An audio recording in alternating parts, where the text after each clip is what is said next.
Uno, dos, uno, dos. ¿Usted me avisa? Gracias y paz a vosotros, estimados hermanos. Vamos a pasar a la predicación del servicio. Tomen sus asientos, póngase cómodo. Me daba risa porque el hermano Erwin me mira y yo le digo, me sigue mirando. Bueno, ¿paso o no paso, hermano?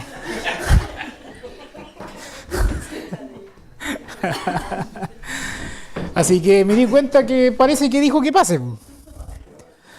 El sermón de hoy lo he titulado Guerra de Regímenes. Guerra de Regímenes, ¿ya? Hoy voy a comenzar el capítulo 7 de la carta del apóstol Pablo a la iglesia en Roma, capítulo 7. Había esperado algunas venidas para comenzar el capítulo 7. Y lo vamos a hacer el día de hoy con la ayuda del Señor. Pero antes de comenzar el capítulo 7, vamos a comenzar con nuestra característica introducción para así poner algún fundamento a la exposición propiamente tal. A ver, cosas que ya he dicho más de alguna ocasión. La carta del apóstol Pablo está compuesta de 16 capítulos. Fue escrita en el 57 después de Cristo, en el contexto final de su tercer viaje misionero. Fue un anticipo, esta carta es un anticipo que el apóstol Pablo envía a la iglesia local en Roma, donde habían creyentes judíos y creyentes gentiles en esa comunidad cristiana, en esa iglesia local. Y envía esta carta de 16 capítulos como un anticipo. ¿Ya? El apóstol Pablo en ese momento nunca había ido a Roma. Ese es como el contexto histórico. Esta carta fue escrita por el apóstol Pablo. Es parte de sus 13 cartas que escribió en el Nuevo Testamento. Quizás 14, pero es discutible si la carta a los hebreos fue escrita por el apóstol Pablo. Algunos dicen que sí, otros que no. Bueno, el pastor nos sacará de esa duda porque piensa abarcar la carta a los hebreos. Ahí veremos qué piensa el pastor. Pero esa es la idea. Bien.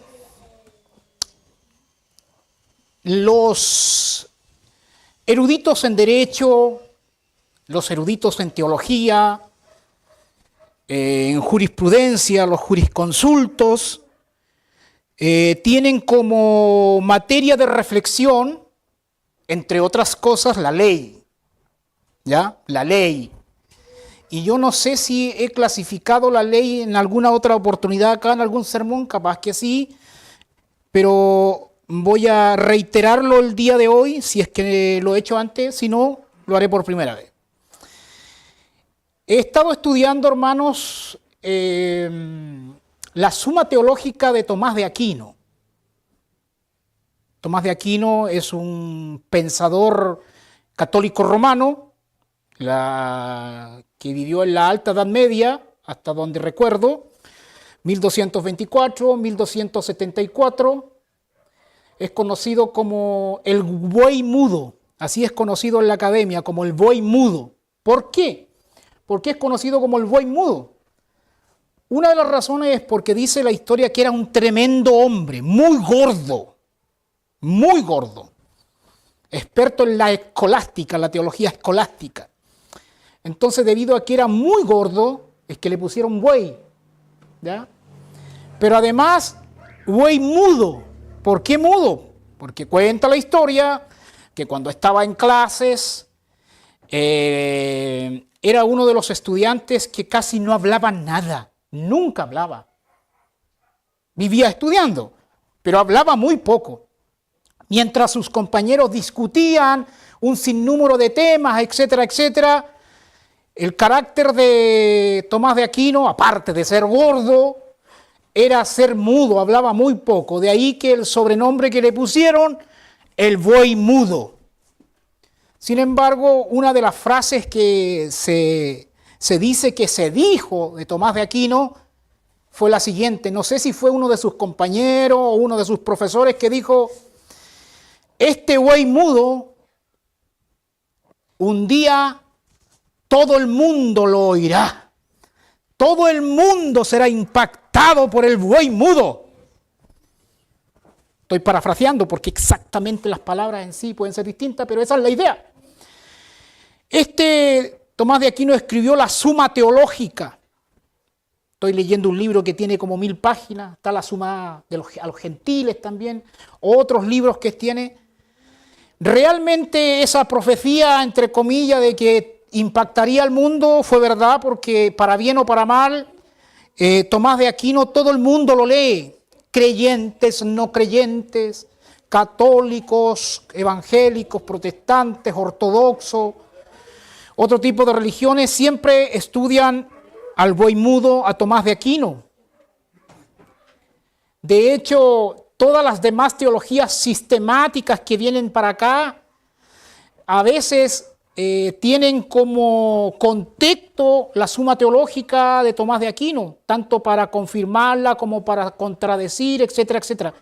De hecho, es conocido como el Doctor Angelicus por la Iglesia Católica, el Doctor Angélico, el Doctor Ángel. Así que, en cuanto a credenciales, el buey mudo es uno de los que tiene más credenciales de todos los eruditos juntos. Ese es Tomás de Aquino. Y yo invito a los pastores y estudiosos cristianos que tienen que leer al buey mudo porque, al menos para que sean conscientes de la influencia que ha tenido en la teología contemporánea, el buey mudo se pasea entre nosotros. Sus ideas están ahí. De repente uno puede creer que hubo un líder evangélico que dijo algo, pero cuando uno estudia se da cuenta que el buey mudo lo dijo antes. El buey mudo ya lo había dicho. El buey mudo hizo una síntesis entre la filosofía de Aristóteles y la teología, la cosmovisión cristiana. El tipo, en términos actuales, un rockstar, un crack. Eso no significa que estemos de acuerdo con todo lo que dijo, evidentemente, pero su influencia es innegable.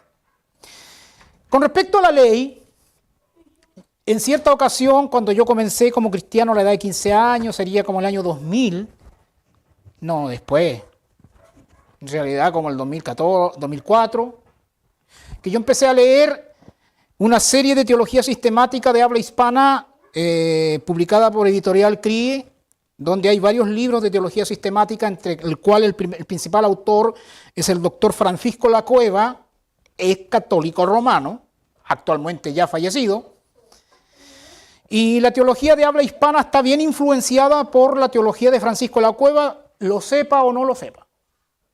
¿Ya?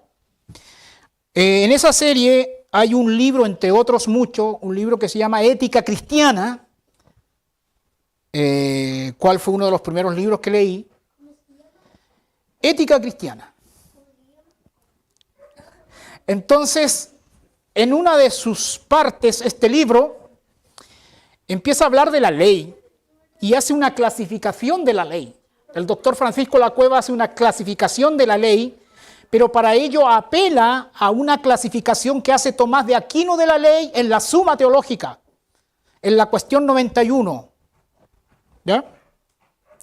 Y aquí, por primera vez, Santo Tomás de Aquino o Tomás de Aquino hace una clasificación de la ley de la cual han bebido tanto creyentes como incrédulos, doctores en derecho, todos han bebido del aporte de Tomás de Aquino con respecto a cómo clasificar la ley.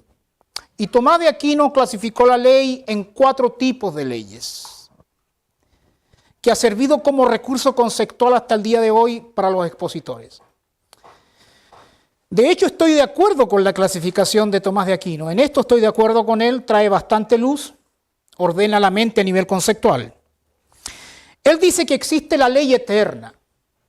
Está la ley eterna por un lado, por otro lado está la ley natural, por otro lado la ley humana y también la ley divina. Él clasifica la ley en estas 4 categorías. ley eterna, y esto sirve incluso para los que están estudiando derecho, ley eterna, ley natural, ley humana y ley divina. ¿Qué es la ley eterna? La ley eterna no significa que está Dios y hay una ley eterna externa a Dios. Eso no es la ley eterna. La ley eterna básicamente es el carácter de Dios mismo. Es Dios mismo. Es el carácter de Dios, el carácter interno. Eso es la ley eterna. No es que Dios esté sujeto a una ley externa. No, porque en ese caso la ley externa sería Dios. ¿Entiende? No, es la ley interna que tiene que ver con los atributos y el carácter de Dios. Es la santidad de Dios. Es la suma de sus atributos. Es Dios mismo. Entonces, Dios está sujeto a la ley eterna, es como Dios está sujeto a su propio carácter. Esa es la idea. ¿Ya? Ahora, cuando Dios creó al hombre, creó la ley natural. La ley natural es la ley que está esculpida e inscrita en el corazón del hombre. Esa es la ley natural, conocida también como la ley moral. Efesios 2, 14 y 15 habla, por ejemplo, que los gentiles tienen esa ley en el interior, que es parte de la revelación general, interna, inmediata. Ahora, ¿qué cosa es la ley natural? Es la participación limitada de la ley eterna en el hombre. Repito, ¿qué es la ley moral? Es la participación de la ley eterna de forma limitada en el hombre. O sea, hay una conexión entre la ley eterna y la ley moral. ¿Me siguen? Bien. A través de la ley moral o la ley natural, en la academia nace lo que se conoce como el derecho natural. ¿Ya? Cuando los que estudian derecho, principalmente en introducción al derecho, se le habla del derecho natural. Es decir, a partir de la ley natural, inscrita en el corazón del hombre, nace el derecho natural. El derecho natural está en armonía con la naturaleza. Pues bien, la tercera categoría que nos habla Tomás de Aquino es la ley humana. La ley humana es la ley que es legislada por los estados-nación. Los congresos de las naciones legislan ley. De hecho, nosotros los chilenos somos considerados un país a nivel jurídico, un país muy legalista, porque tenemos más de 20.000 leyes. Imagínense, más de 20.000 leyes y siguen saliendo leyes todos los años. Cada nuevo gobierno trae su programa político y leyes para esto, leyes para lo otro y ley. A eso se le conoce como la ley humana. Jurídicamente podemos clasificar esa ley en ley de derecho privado, ley de derecho público, etcétera, etcétera. En derecho privado tenemos la ley civil, la ley comercial. En derecho público tenemos la Constitución, el derecho político, derecho administrativo, etcétera. Esa es la ley humana, la ley que nace de los gobiernos y rigen los estados-nación. Ahora, para que Dios valide esa ley humana, ¿cuál es el termómetro o filtro de análisis? Si esa ley humana está de acuerdo con la ley natural, desde una cosmovisión cristiana se aprueba esa ley. Pero si la ley humana está en contra de la ley natural y por ende en contra de la ley eterna, entonces es una ley humana autónoma anticristiana. ¿Me está siguiendo? Usted entenderá entonces que la ley chilena, que todo el mundo progre, es pro ley humana en contra de la ley natural. Por ejemplo, todas estas leyes a favor del aborto son leyes humanas, pero en contra de la ley natural. ¿Me sigue? ¿Se da cuenta que todos estos conceptos le ordena la mente a la gente? Y está la ley divina. La ley divina es la ley revelada de forma especial. La ley natural es ley revelada por a través de la revelación general. Pero la ley divina es la ley revelada de forma especial. En otras palabras, la ley divina es lo que Dios revela en su palabra, la Biblia. Eso se conoce como ley divina, ley revelada. Dios habló su ley. De hecho, el doctor Francis Schaeffer tiene un título del libro que me encanta, aparte del contenido, que dice, Dios está ahí. Sigue diciendo, pero Dios no está callado. Me encanta eso. Dios está ahí, pero Dios no está callado, porque los deístas dicen Dios está ahí, pero no creen que Dios intervenga en el sistema, entonces tienen un Dios callado. No, nosotros los cristianos creemos en un Dios que está ahí, pero no está callado. Se reveló. ¿Y qué reveló? Su ley especial, la Biblia. Ahora, cuando uno estudia la Biblia, uno encuentra dos grandes regímenes de la ley divina. Y de ahí conéctelo con el título del sermón, guerra de regímenes. Entonces, cuando hablo guerra de regímenes o guerra de sistemas de ley, se refiere a la ley divina, básicamente el pacto mosaico, 613 mandamientos, con la ley de Cristo. Ambas son leyes divinas, porque están en la Biblia. La pregunta es, ¿el cristiano bajo qué régimen debe vivir o debe practicar santidad? ¿Bajo el pacto mosaico, la ley de Moisés, o bajo la ley de Cristo? Ustedes a esta altura ya deben ser expertos en esto. Yo creo que el silencio habla, porque no creo que me quieran estar haciendo, le vamos a hacer a la ley del hielo, no creo que sea eso. Pero la idea es que nosotros los cristianos hemos aprendido acá en la iglesia local que el cristiano debe santificarse bajo la ley de Cristo. Sin embargo, hay otros sistemas evangélicos que se santifican bajo la ley mosaica en su aspecto moral. Esos son nuestros, entre comillas, amigos reemplacistas, teólogos del pacto, alegorizadores, espiritualizadores, etc. ¿Ya? El dispensacionalismo básicamente dice que debemos santificarnos bajo la ley de Cristo, bajo ese régimen y no bajo la ley. Con eso no estamos diciendo que la ley no sea santa. ¿Ya? Ojo, la ley en el pacto mosaico es santa. Revela la santidad de Dios. En cuanto a la ley del pacto mosaico, podemos, en relación con Dios, revela la santidad de Dios. En relación con Israel, el pacto mosaico era una forma de santificarse para Israel. En relación al pecado, que tiene que ver con nuestra exposición, el pacto mosaico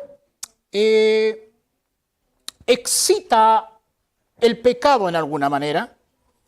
Revela no solo el pecado, revela no solo lo que es pecado, sino que además de revelar el pecado, revela que el pecado es pecaminoso. Eso me encanta eso. La ley no solo revela lo que es pecado, sino que además revela que el pecado es pecaminoso. ¿Ya? Y en relación a Cristo, la ley apunta a Cristo como una nodriza. La ley lleva al pecador y lo deja en un callejón sin salida. Y lo lleva de la mano al judío, lo lleva a Cristo. La ley nunca fue revelada para salvación. Bien, dicho eso, vamos a leer en el capítulo 7 del versículo 1 al 6 de Romanos, capítulo 7 del 1 al 6. Aquí, si gusta, se pone de pie. Romanos capítulo 7, versículo del 1 al 6. Dice así en el nombre de Cristo, abro comillas. ¿Acaso ignoráis, hermanos, pues hablo con los que conocen la ley, que la ley se enseñorea del hombre entre tanto éste vive? Porque la mujer casada está sujeta por la ley al marido mientras éste vive. Pero si el marido muere, ella queda libre de la ley del marido. Así que, si en vida del marido se uniere a otro varón, será llamada adúltera, pero si su marido muriere, es libre de esa ley, de tal manera que si se uniere a otro marido, no será adúltera. Así también vosotros, hermanos míos, habéis muertos a la ley mediante el cuerpo de Cristo, para que seáis de otro, del que resucitó de los muertos, a fin de que llevemos fruto para Dios, porque mientras estábamos en la carne, las pasiones pecaminosas que eran por la ley obraban en nuestros miembros, llevando fruto para muerte. Pero ahora estamos libres de la ley por haber muerto para aquella en que estábamos sujetos, de modo que sirvamos bajo el régimen nuevo del Espíritu y no bajo el régimen viejo de la letra. Guerra de regímenes. Tomen asiento. ¿Se da cuenta que con la ilustración ya quedó más de un 50% clara la lectura? Porque automáticamente uno dice, esa ley es la que está hablando acá, no las otras. Vamos a ver 5 puntos. Primer punto, el señorío de la ley. El señorío de la ley. Romanos 7:1. Punto 2, una analogía ilustrativa. 7:2-3. Punto 3, una exhortación a la iglesia. Punto 7:4-5. 4, una afirmación teológica. Romanos 7:6.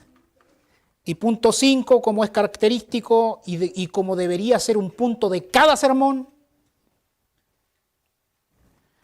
aplicación contemporánea. Comencemos. Romanos 7:1. Aquí hay una pregunta. ¿Acaso ignoráis, hermanos?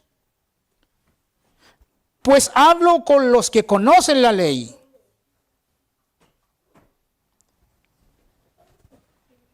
¿Acaso ignoráis, hermanos? ¿Qué es lo que Pablo quiere decir aquí? Y no solo lo que quiere decir, sino en el tono que lo está diciendo. En otras palabras, lo que Pablo está diciendo aquí, ¿cómo van a ignorar la ley si ustedes la conocen? Esa es la idea. Pablo está usando aquí una ironía, al menos una ironía, quizás llega a sarcasmo. Pero Pablo está diciendo que a algunos les molestan los sarcasmos, a algunos les gustan los predicadores parejitos. Les gustan los predicadores valle, los predicadores pampa. A mí me gustan los predicadores montaña. Montaña grande, montaña chiquitita. A mí me gustan esos predicadores. ¿Por qué? No por capricho personal, sino porque la narrativa tiene montañas. Tiene valles, claro que sí, pero tiene montañas. Y a veces Himalayas. El buen entendedor que entienda. ¿Acaso ignoráis, en términos más coloquiales, no te hagas ya? Usted nunca va a encontrar un predicador que diga eso. Pero estoy contemporizando el mensaje. No te hagas ya. No te hagas el que no sabí. Esa es la idea. ¿Acaso ignoráis, hermanos? Aquí dice, pues hablo con los que conocen la ley. Oye, ustedes saben la ley. Pablo está escribiendo a la iglesia local en Roma y allá habían judíos que sabían sobre el pacto mosaico. Algunos eruditos dicen que aquí se está refiriendo a la ley romana, que es el mundo gentil. Yo creo que se está refiriendo a la ley mosaica, Pero como aplicación también, valga la redundancia, aplicaría a la ley romana. Así, el tema es que sean los judíos o cualquier otra nación, nadie desconoce la ley. En este caso, la ley del gentil, la ley natural, ¿ya? La ley moral, escrita en la conciencia. Pero específicamente lo más probable es que se esté refiriendo al pacto mosaico, a los 613 mandamientos, el decálogo, los 10 mandamientos, etc. ¿Acaso ignoráis, hermanos? Pues hablo con los que conocen la ley. Aquí hay un paréntesis. Un paréntesis tiene como propósito explicar lo que se dijo antes, aclarar lo que se dijo antes. A veces algunos usan mal los paréntesis, porque a veces explican algo y ponen la palabra técnica entre paréntesis. Pero la palabra técnica complica la existencia. Debe ser al revés. Uno puede usar una palabra técnica y la explicación en sencillo debe estar en paréntesis. Ese debería ser el uso correcto. Sin embargo, en la práctica, a través de la usanza, también se tolera la cosa al revés. ¿Acaso ignoráis, hermanos? Pues hablo con los que conocen la ley. ¿Qué cosa? Pregunta pedagógica, ¿qué cosa?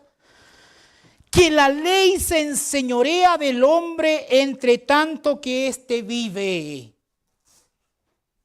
O sea, el pacto mosaico se enseñoreaba del pueblo judío. Porque el pacto mosaico es vinculante al pueblo judío en sus tres aspectos, su aspecto moral, su aspecto civil y su aspecto ceremonial. 613 mandamientos era vinculante al pueblo judío porque Dios pactó con el pueblo judío. El pueblo judío vivía o vive bajo ese paraguas, pacto mosaico. Entonces la ley se enseñorea porque la ley rige la vida del hombre. La vida del hombre en sociedad, en el aspecto civil, ceremonial, etc. O sea, el que llevaba sacrificios al templo judío no lo podía hacer como a él le parecía. No, estaba escrito cómo debía hacerlo. En ese sentido, la ley se enseñorea de la conducta del hombre. La ley de tránsito hoy en día, por ejemplo, se enseñorea del conductor. Y cuando el conductor comete alguna transgresión de tránsito, idealmente debería estar la sanción ahí. ¿Ya? Por eso que lo que hoy hace la izquierda es rebelarse contra el régimen jurídico chileno. Pero ¿qué es lo que tienen que hacer los gobiernos que honran a Dios? Que la ley se enseñoree del chileno. En términos coloquiales ilustrativos, si hay alguien que viola la ley propagando la anarquía social y civil, la idea y la voluntad de Dios es Luma Kere. Claro, luma en la cabeza. ¿Sabía usted que si un carabinero toma su luma y le pega en la cabeza a esos revueltosos, Dios le dice amén? ¡Palo con ello! Claro, eso es lo correcto porque la ley se enseñorea del que está bajo ese régimen. Que la ley se enseñorea del hombre entre tanto que éste vive. Nuestro hermano Rodrigo sí lo noto que se queja y se ríe. Parece que ha usado bastante la luma. Le digo, hermano, que cuando usted lo haga, Dios le está diciendo amén. Claro. Segundo punto. Una analogía ilustrativa, dice el versículo 2. Porque la mujer casada, aquí Pablo usa un recurso literario que es una analogía.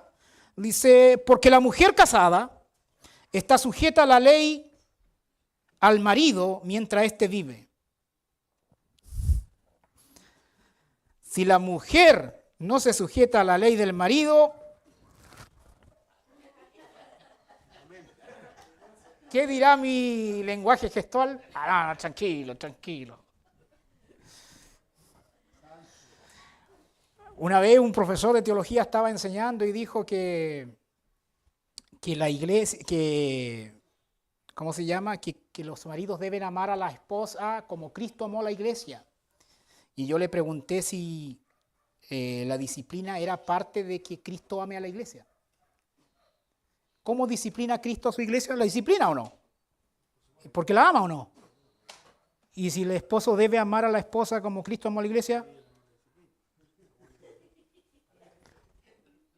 ¿o no, dice usted? Ahí lo conversamos después. Porque la mujer casada está sujeta por la ley al marido mientras éste vive. ¿Sabían ustedes, hermanas, que todo lo que ustedes hagan, y estoy hablando del ideal, todas las mujeres piadosas persiguen ese ideal?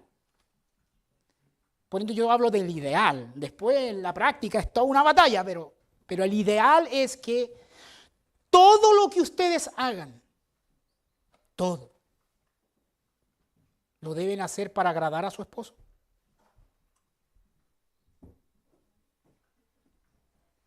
Obviamente yo no me voy a meter dentro de su subjetividad a hacer arqueología, pero todo lo que hagan. Por ejemplo, cuando usted se compra o anda por el centro y ve cortinas que están vendiendo de todos colores, y de repente la esposa dice, ¡oh, qué hermosa la cortina! Obviamente está pensando en si se pudiera comprar para ponerla en su casa, ¿cierto? Pero a nivel interior, la pregunta es, ¿por qué quieres tener una cortina bonita en tu casa? Para que cuando llegue la visita diga, oh, que es ordenada y qué buen gusto tiene esta hermana. Para exhibir las cortinas bonitas ante los vecinos. Ese es el propósito. Porque si ese y únicamente ese es el propósito, no está honrando a su esposo. Porque está buscando un propósito personal de vanagloria.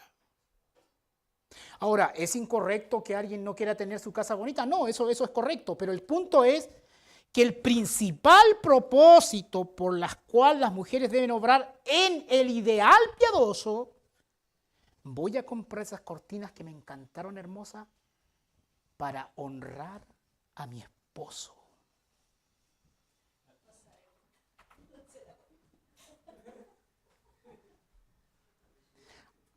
Eso es algo que usted tiene que hacer delante de Dios.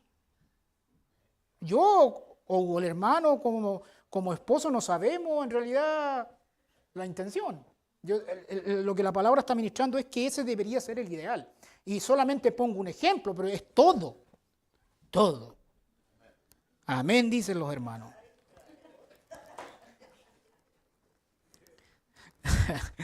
Porque la mujer casada está sujeta por la ley al marido mientras éste vive. Mientras éste vive. Mientras éste vive. Así que cuide a su esposo mientras éste vive. Hubo una hermana que dijo amén fuerte.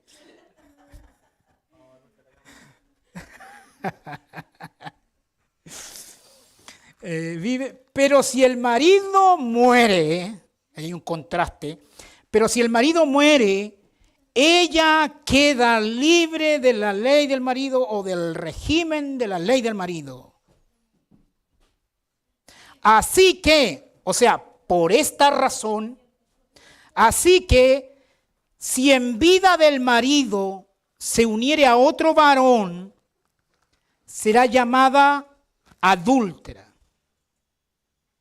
Yo creo que eso está claro, ¿cierto? Pero, contraste. Pero si su marido muriere es libre de esa ley, de tal manera que si se uniere a otro marido, no será adúltera. El texto es claro.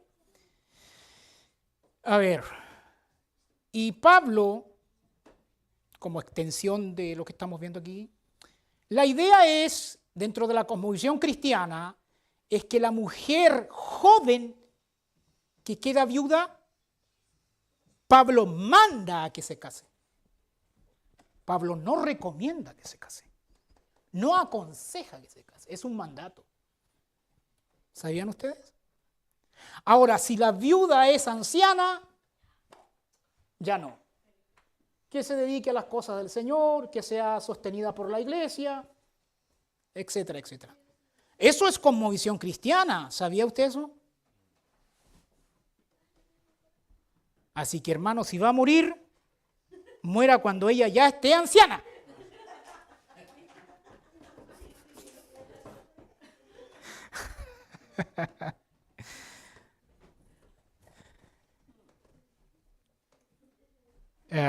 Porque la mujer casada está sujeta por ley al marido mientras éste vive, pero si el marido muere, ella queda libre de la ley del marido. Así que si en vida del marido se uniere a otro varón, será llamada adúltera, pero si su marido muriere, es libre de esa ley, de tal manera que si se uniere a otro marido, no será adúltera. Ya eso se entendió, hay una analogía que Pablo está usando aquí a modo de ilustración porque va a esgrimir una doctrina espiritual. Y aquí entonces viene la ilustración y ahora viene la exhortación. Versículo 4 y 5 dice, así también, o sea, como esa ilustración que acaba de dar, de esa manera, así también vosotros, hermanos míos, habéis muerto a la ley mediante el cuerpo de Cristo. En este caso, el creyente aquí es el marido que muere. ¿Me sigue? El creyente es el marido que muere. Hermanos míos, habéis muerto a la ley mediante el cuerpo de Cristo, para que seáis de otro, en este caso el otro marido, cuando el primer marido murió. Para que seáis de otro, del que resucitó de los muertos, a fin de que llevemos fruto, bla, bla, bla. La idea es la siguiente. Cuando uno nace en este mundo, uno nace emparentado con Adán. ¿Ya? Y bajo el régimen del pacto mosaico, desde que se esgrimió el pacto mosaico. Cuando el Señor salva, por gracia sois salvos por medio de la fe, etcétera, etcétera, nosotros morimos al régimen de la ley o morimos a nuestro primer marido y ahora como morimos, pero morimos al entrar en Cristo, al ser parte del cuerpo de Cristo, morimos a nuestro antiguo régimen.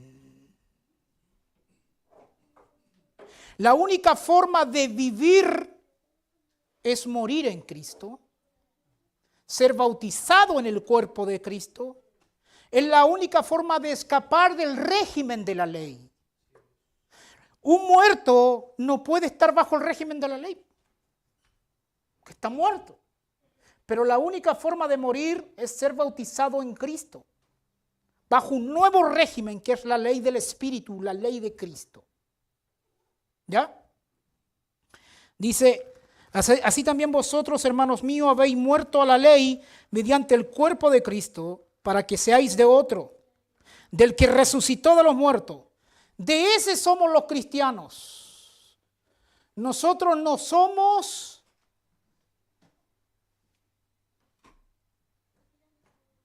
del Cristo de antes de la ley. Nosotros somos del Cristo que resucitó. Eso puede producir una crisis psicológica en algunas conciencias.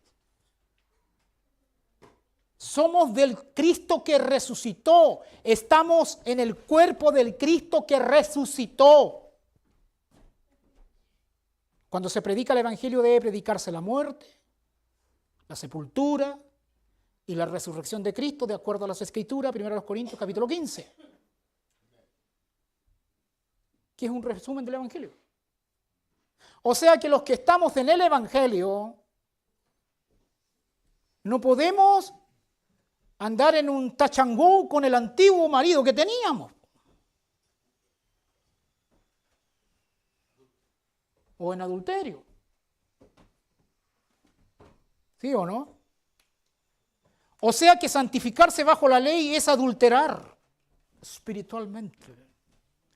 Eso es lo que está haciendo la iglesia reformada. La iglesia reformada está en adulterio espiritual porque se está santificando bajo la ley moral de la ley y no bajo la ley de Cristo. Así que toda la tradición de la iglesia reformada son adúlteros. Interesante.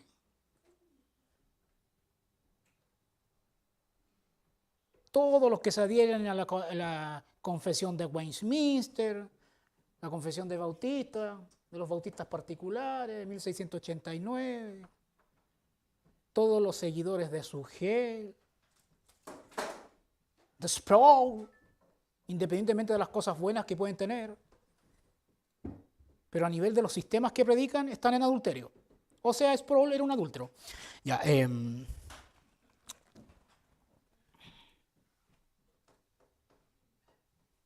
¿alguien se siente mal acá?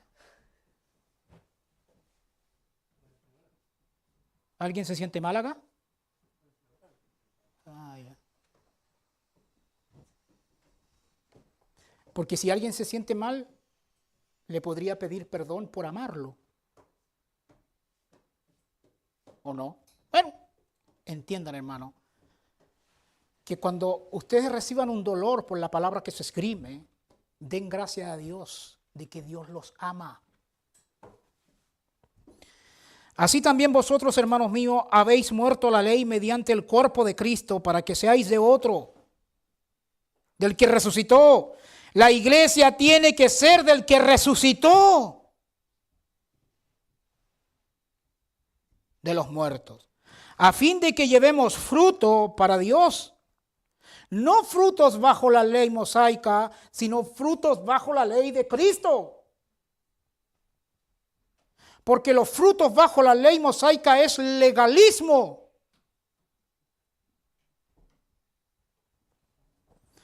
Para que seáis de otro, del que resucitó de los muertos, a fin de que llevemos fruto para Dios. Razón, porque mientras estábamos en la carne,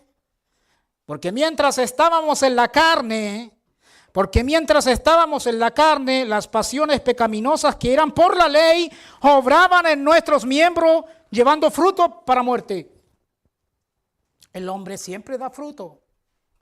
El asunto es, ¿qué fruto da? ¿Bajo el régimen de la ley o bajo el régimen del espíritu?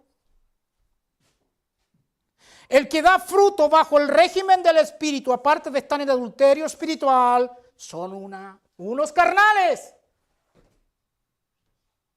Toda la tradición reformada a nivel teórico, teológico, son carnales, porque dan fruto bajo el régimen de la ley, el aspecto moral. No, es que nosotros solo estamos bajo el aspecto moral de la ley. Hermano Freddy, no estamos bajo el aspecto civil y ceremonial, solamente bajo el aspecto de la ley moral, hermano Freddy. Sí, pero Santiago dice una otra cosa, pues oye. Si tú ofendieres en un punto de la ley, te haces culpable de toda la ley, pues oye.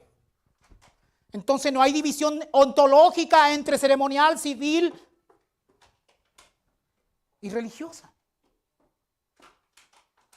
O sea que si te estás santificando bajo un punto del pacto mosaico, te haces cargo de toda la ley mosaica. Y eres un carnal, eres un legalista. Y eso no es antinomianismo, porque el cristiano está bajo la ley de Cristo. No está sin ley. Está bajo la normativa de Cristo. A fin de que llevemos fruto para Dios, porque mientras estábamos en la carne, las pasiones pecaminosas que eran por la ley obraban en nuestros miembros, llevando fruto para muerte. Punto 5, una afirmación teológica. 7:6. Pero ahora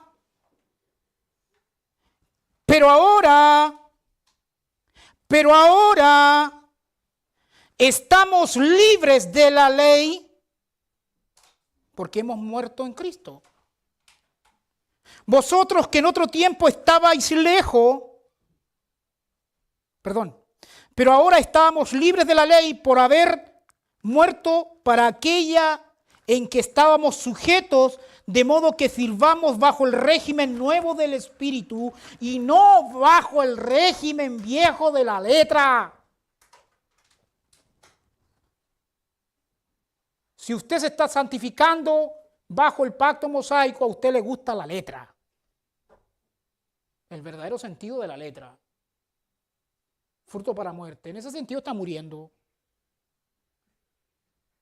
Y la gran tradición pentecostal en Chile al menos, en la práctica, que les gusta el pacto mosaico.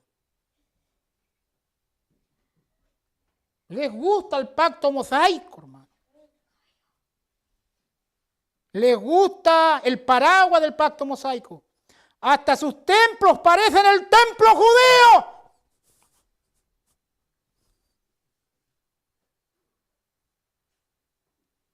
Los espacios no son inocentes.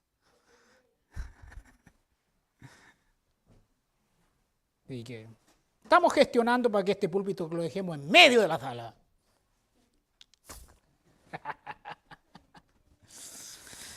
Bien. Pero ahora estamos libres de la ley por haber muerto para aquella en que estábamos sujetos, de modo que sirvamos bajo el régimen nuevo del Espíritu y no bajo el régimen viejo de la letra. Yo de repente en Chile hay unas tendencias, hermano, que en el púlpito, que ponen una florcita aquí, y algunos son cargados la flor, le ponen una flor acá, otra flor acá, un cerquito, otra flor acá y más flores acá. Yo no sé si quieren que el predicador se muera, como tanta flor. Eso, cuando yo veo esos púlpitos así, sin juzgar la intención de las personas, a mí como que me empieza a dar una picazón en el espinazo, hermano. Porque como que eso me está diciendo indirectamente, restríngete, no te muevas, no te muevas. Yo siento como una rienda, como que me dan ganas de romper ese paradigma. O a mí, yo quizás me paso películas nomás. Bien, punto 5, aplicación contemporánea. Para ello, quiero invitarles a Efesios capítulo 2. Está conectado con lo que hemos expuesto el día de hoy. Efesios capítulo 2, versículo 13 al 16. 13 al 16. Efesios capítulo 2, versículo 13 al 16, dice así en el nombre de Jesús. Pero ahora en Cristo Jesús,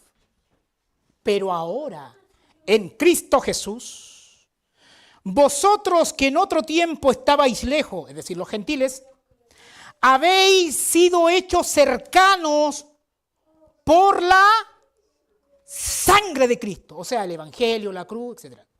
Por la sangre de Cristo, porque el Cristo es nuestra paz, que de ambos pueblos, tanto Israel como gentiles, que de ambos pueblos hizo uno, derribando la pared intermedia de separación, aboliendo en su carne, nuevamente la cruz, sacrificio, las enemistades, la ley de los mandamientos, 613 mandamientos, expresados en ordenanzas, para crear en sí mismo de los dos un solo y nuevo hombre, haciendo la paz, y mediante la cruz reconciliar con Dios a ambos en un solo cuerpo, matando en ella las enemistades. A ver, están los gentiles y está Israel, ¿cierto? Cuando Dios salva, sea tanto un israelita como un gentil, Dios lo toma por medio de la fe y los bautiza en el cuerpo de Cristo. No es que el judío y el gentil pasan a ser uno fuera de Cristo. No, fuera de Cristo siguen siendo distintos. Sino que en Cristo son uno, que es la iglesia, un nuevo cuerpo, un nuevo hombre. O sea que fuera de Cristo la pared aún está edificada. Pero en Cristo la pared se derriba, por eso produce la unión. ¿Y qué es la pared? La pared es el pacto mosaico. La pared son los 613 mandamientos. O sea que cuando en Cristo se derriba los mandamientos por medio de la sangre de Cristo, por medio del Evangelio, son derribados los 613 mandamientos como sistema pactal. ¿Me sigue? ¿Qué significa esto? Imagínese una pampa dividida por una muralla, por un cerco, por lo que usted quiera. Una zanja, lo que usted quiera. Hablando de zanja. Entonces, supongamos que en un lado está Israel, ¿cierto? Y en el otro lado están los gentiles. Y supongamos que en el lado de Israel hay 4 pactos. El pacto abrámico, el pacto de la tierra, el pacto davídico y el nuevo pacto. Esos pactos tienen bendiciones materiales como bendiciones espirituales, de los cuales Israel gozaba de esos pactos porque Dios hizo esos pactos con Israel. El verdadero heredero de los pactos es Israel. Los gentiles en el Antiguo Testamento, para gozar de esos pactos, tenía que circuncidarse, lo que se llamaba el proselitismo. Solo así podía saltar el muro y participar de los beneficios de esos pactos. En el Nuevo Testamento, cuando Dios llama a los gentiles por fe a ser bautizados en Cristo, el nuevo pacto o el pacto abrámico a través de su tercera cláusula, que es en ti serán benditas todas las naciones, que tiene que ver con salvación, y se conecta con el nuevo pacto que tiene que ver con salvación, básicamente. ¿Qué es lo que pasa? Es que Dios, por la gracia de Dios, hace partícipe a los gentiles de las bendiciones soteriológicas del pacto abrámico y el nuevo pacto. Pero si el pacto mosaico es una muralla, el gentil no podría gozar de la salvación, a no ser que hubiera algo que derribe la muralla.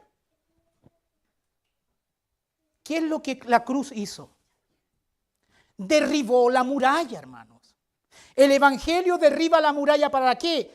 Para que se abra una tremenda puerta y el gentil ahora pueda gozar de las bendiciones espirituales, o decir salvación, de los pactos que son judíos, para que puedan ser partícipes. O sea, derribó los 613 mandamientos. Si alguien edifica un mandamiento, levanta la muralla completamente. Entonces, con respecto al diezmo, esta cuestión es más grave que solo la ambición por dinero. Porque hay algunos que están en contra del diezmo porque ven que muchos predican el diezmo por ambición pecuniaria. Y eso es verdad. Es verdad. Pero particularmente yo no predico en contra del diezmo por esa razón, aunque es una razón legítima. Yo predico contra el diezmo porque la cosa es más grave de lo que se piensa. Porque cuando alguien está predicando el diezmo, algún pastor, algún maestro, algún evangelista está predicando sobre el diezmo, lo que está haciendo es reconstruir lo que el evangelio derribó. Porque si usted trae a colación un mandamiento, está levantando todo el pacto. Porque la ley es una unidad ontológica. O sea que predicar a favor del diezmo, que la iglesia tiene que dar el diezmo, es deshonrar el evangelio, predicar en contra del evangelio, pisotear la cruz de Cristo y levantar lo que Cristo derribó. Entonces, la cosa es más seria de lo que predicaba el llamado pastor Rocha. No es una cuestión de dinero o de ambición pecuniaria solamente. Es más grave, señores. Es más grave, señores. Es más grave. Ahora pueden haber que algunos que lo están haciendo de buena fe, ya. Pero si saben la verdad, si son expuestos a la verdad, tienen que dejar de hacerlo. Yo no estoy hablando en contra de la ofrenda, que es otro tema. El cristiano tiene que ofrendar y tiene que ser muy dadivoso. Tampoco estoy predicando en contra de que los ministros no deban recibir dinero. Les predico abiertamente. Cuando una iglesia no bendice a los predicadores con plata, con cash, y no me interesa que me llamen predicador de la prosperidad, porque sé que no lo soy. Pero tampoco voy a esconder la verdad por miedo a que me llamen predicador de la prosperidad. En realidad nunca me ha importado lo que ustedes piensen.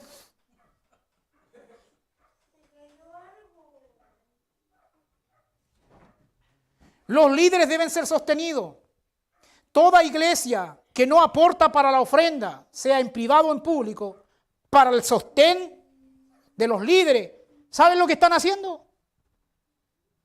Están haciendo perro muerto. ¿Saben lo que es perro muerto? Ir a un restaurante, comer la mejor comida y arrancarse y no pagar. Ese es el pecado de la iglesia, dejando las excepciones fuera. Uno de los pecados de la iglesia, practica perro muerto. Mire, y se lo voy a decir bien claro para que el concepto quede bien claro, hermano. Yo estoy hablando de los predicadores que trabajan de verdad en la palabra. De los que cualifican, ojo. Miren, predicadores que estudian el lunes, se queman las pestañas, estudian el martes, estudian el miércoles, estudian el jueves, estudian el viernes, estudian el sábado, luchan con el texto para que el Señor les dé esos preciosos tesoros, luchan con el texto en griego, en hebreo, sudan, entran en una batalla con el texto, para que después le hagan perro muerto. La iglesia a nivel de Chile y el mundo se ha convertido en una verdadera sinvergüenza, porque van a comer gratis a las iglesias. Estoy hablando en las iglesias que los ministros cualifican y no tienen la predicación como un hobby de última hora, sino como la razón de su existencia.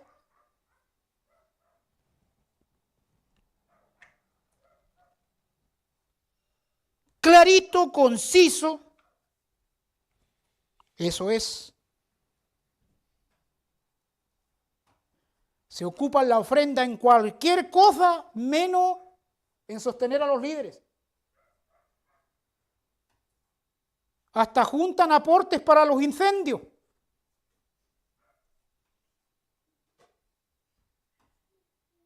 No, es que como iglesia local de tal, venimos a dejar a nuestro aporte a la Teletón. Don Francisco, ¿y usted quién es? Yo soy de la iglesia tanto y venimos, que lo diga la cantidad. Logramos juntar en la iglesia local evangélica Gracia Abundante unos 150.000 pesos. Mire, qué bueno, qué bueno. Pase ahí a depositar. Dios no mandó a la iglesia local colectiva a hacerse cargo de la pobreza del mundo, entiéndalo. Ahora, si usted como cristiano individual quiere hacer cargo de esas necesidades, hágalo porque son obras cristianas y muy buenas obras cristianas.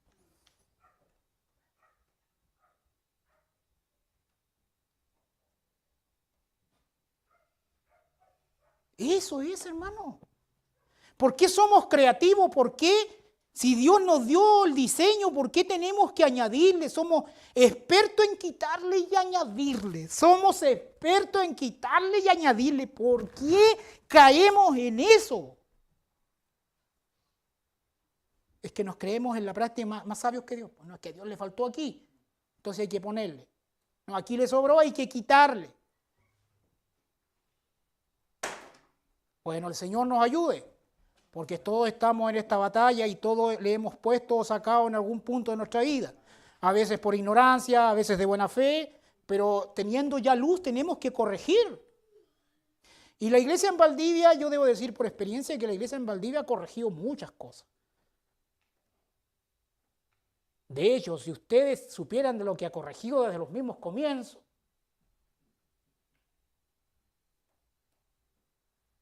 así que el Señor, esa es la aplicación que tenemos tanto a nivel local como a nivel de las redes. Gracias y para vosotros, está aquí la exposición. Pasa a nuestro hermano